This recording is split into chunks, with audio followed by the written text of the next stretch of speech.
Hey everybody, welcome. This is Don Dabney and this is Left Coast Classics, and this is a really cool 1938 Ford pickup truck, and it's just kind of set up old school. It's got a cool theme to it, as you can see, with the famous Sunset and Gower in Hollywood corner gas station theme, and then it's set up really old school with the flathead V8. So it's a great car. It drives really nicely. It's tight as a drum. We had it washed and it's nice and dry inside. It's got tilt steering, blinkers, ice cold air conditioning, lights are all working, the wipers work. It's got a nice set of gauges. These are classic instrument gauges. They kind of look like old school Stuart Warner type gauges. The RPM gauge, miles per hour, the speedometer, the odometer, fuel, oil, volts, all working. We'll take you out for a cruise. It's just a super fun truck to drive. It's got a great theme to it and an awesome sound to it.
So there you go. Just a really great driving truck, super comfortable in here.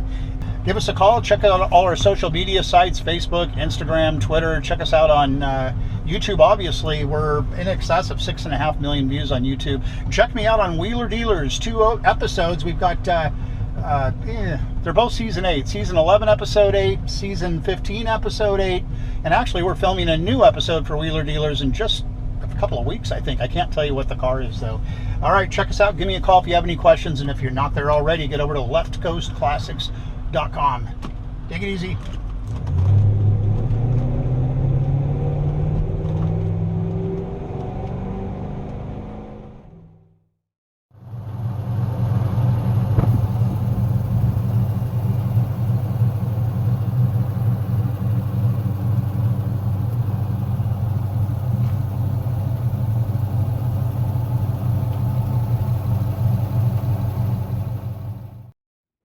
All right, heading under. Super nice under here. Very clean.